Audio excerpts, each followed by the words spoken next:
everybody. My name is Glenn Schneider, and I teach at Tia Valley High School. And Mr. Kaminsky in the back somewhere, you're going to meet him a little later with the other group. We are so glad to have spent an entire week studying jazz in a group setting, and we're so glad that they've been able to be with us for all these days. 3 hours a day, 9 to 12. You've probably been wondering, man, that's a lot of time to be playing in a band. What do you do for 3 hours? Even my wife, who's a teacher, goes, what do you do with them for 3 hours? And I'm like, well, 45 minutes of this, 45 minutes of this, and they have to have a 1 minute bathroom break, and then they have to come running back. And I mean, there's not enough time, actually. And it really is true. When you're studying an instrument, we could probably do this for 12 hours a day and not really finish, the lesson plan. There's always more to do, all right? So a week is certainly enough, but we hope that all the things that we've worked on this week will be somewhat of a springboard of things to just keep on working on. I know some of the guys up here that are a little younger, like some of these guys up here are going into 7th grade up to 9th grade, and then some of the guys in their band are going to be going, some of them 12th, possibly into college level. So everyone has something to work on.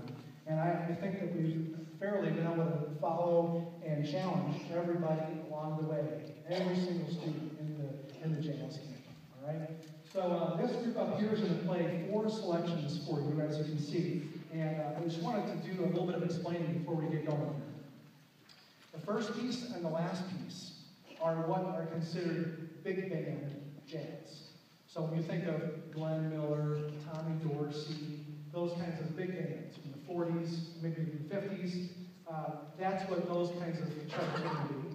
And the 2 middle tunes are pieces that we've pretty much arranged ourselves.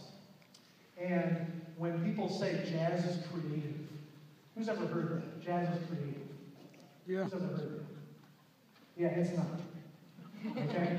Jazz has so many guidelines and rules behind the pages, the fine print, if you will.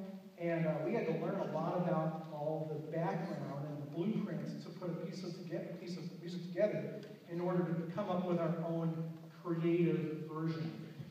And so the 2 pieces in the middle are what we consider in the jazz realm more of the creative side. The first and the last piece, it's not really creative. The solo parts are, but everything else is written down very exact with notes, rhythms, dynamics, measure numbers, sharps, flats, all that stuff. Okay? The middle tunes are going to be more the creative side. Okay? And the reason why we wanted to balance that was so that I could say, okay, look, here's what you do in school, big band stuff. But when you become a real musician, you usually don't get a whole lot of guidelines, and you do have to make it up. So here's how to do that. So really, the goal was to leave these guys with something they can bring back to their school in the fall, but also the possibility of maybe bringing up their own band, coming up with their own little ensemble, your jazz garage band, if you will. Okay? And I gave them a lot of tools on how to create your own little band, how to start your own little jazz combo. So they really could do that for real, okay? So please enjoy our selections. The first one's going to be called Blues Machine, and we're going to feature a ton of soloists on this.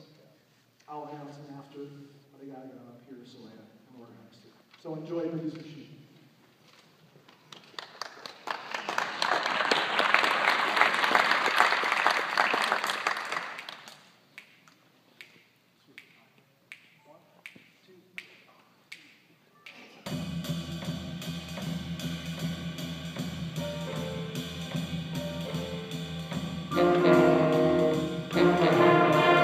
Thank you.